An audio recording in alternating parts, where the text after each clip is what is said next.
नमो नमः। बड़े प्रिय छात्रगण, आज जो भी शास्त्रीय प्रतिष्ठा प्रथम वर्ष के जो छात्र हैं व्याकरण विषयक, उन सबों छात्रों के लिए आज के मुख्य बिंदु रखे हैं प्रत्ययान्त धातु सौष्ठवम। इसी विषय में हम लोग आज चर्चा करेंगे। आइए सुनते हैं। प्रत्ययान्त धातुएं वे होती हैं जो मूल धातु या प्रातिपदिक के आगे कुछ प्रत्यय लगाकर बनाई जाती है। इन धातुओं के चार वर्ग हैं। पहला है निजंत, दूसरा है सनंत, तीसरा है यंगंत और चौथा है नाम धातु। तो पहला देख लीजिए, निजंत। प्रेरणार्थक अर्थ में इसका प्रयोग होता है। तो निजंत धातु में वो होती है जो प्रेरणा अर्थ में मूल धातु से निच प्रत्यय लगाकर बनाई जाती है। तो निच में ई ही शेष रह जाता है, जिसे पुनः अयादेश हो जाती है। तो जैसे गम धना नीच, तो इसमें नीच में ई और ई का अय हो गया तो रूप बनेगा गमय। अब गमय आदि के चुरादिगण की धातुओं के समान रूप चलेंगे। जैसे सार्वधातुक लकार में क्या होगा, तो गमयति, गमयतु मतलब लोट लकार में, और लंग लकार में अगमयत, और विधिलिंग में गमयेत। ये हो गया सार्वधातुक में। अब आगे देख लीजिए, आर्धातुक में क्या होता है, तो आर्धातुक लकार में जैसे लिट लकार तो गमिष्यति, लुट में गमयिता, और लिंग में अगमिष्यत, और लिट में गमयान चकार, लुंग में अगमी गमत।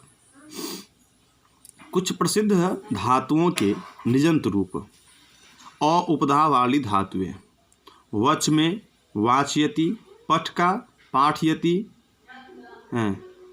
इसी प्रकार सद में हस, चल, यज, वह, सह, पठ, चढ़, वद, पत। दूसरा में अम में जो है, अम में अंत धातुएं होती है। जैसे गम में गमयति या गमयते। इसी प्रकार दसों क्रम में 10 शम का देख ले, तो शमयति, समयते, सामयति, सामयते। इसी प्रकार यम में भी तो नम या नमयति, नमयते। ज्वल का भी ज्वलयति, ज्वालयति। अस्तु, पुनः अग्रे आ उपधा वाली धातुएं, आस, तो आस में होगा आसयति। उसी प्रकार खाद का भी खादयति, भास का भासयति, याच का याचयति। ई उपधा वाली धातुएं, लिख में लिख का लेखयति। इसी प्रकार क्लिश का क्लेशयति, मिल का मेलयति, विद का वेदयति, छिप का छेपयति, लिप में लेपयति। अस्तु, पुनः दीर्घ ई उपधा वाली धातुएं, जीव जीवयति, दीप दीपयति, क्रीड क्रीडयति। उपधा वाली धातुएं, भुज में भोजयति। इसी प्रकार गुप व क्रुध या कुप, तुल, दुह, मुद, युज इति। पुनः दुर्घ उपधा वाली धातुएं, जैसे पूज तो पूजयति। इसी प्रकार कूज कूजयति, चूष चूषयति। री उपधा वाली धातुएं, दृश्य में दर्शयति। इसी प्रकार हुआ कृष का कर्षयति, नृप का त्रिप का तर्पयति, स्पृश का स्पर्शयति, नृत्य में नर्तयति। तो ये भी जितने भी जो हैं वो निजंत धातुओं का जो है सो मैंने आप लोगों से चर्चा किया है। इसी प्रकार आकारांत धातुएं में, आकारांत में जैसे दा का है तो दापयति, अस्था का स्थापयति। इसी प्रकार ध्या या ख्या। इकारांत धातुएं में छायति। विविध है, जैसे रंभ का रंभयति, लभ का लंभयति, जंभ का जंभयति, रंध का रंधयति, रध का रंधयति, सो का सायति। अस्तु। तो निम्न धातुओं के निजंत रूप परस्मय पद ही रहते हैं। बुध, युद्ध, द्रु, सु, जन, नश, अधि व ई। कुछ निजंत पदों का प्रयोग होता है, जैसे गम में गमयति, नृपः संदेश हरम नगरीम गमयति। पठ में पाठयति, पिता रात्रो निज सुतम पाठयति। वच वाचयति, मंत्री सर्वेषां समक्षम पत्रम वाचयति। लभ का लंभयति, आचार्यः शिष्येन विद्याम लंभयति। जीप में जापयति, नृपः सुतम द्यूते जापयति।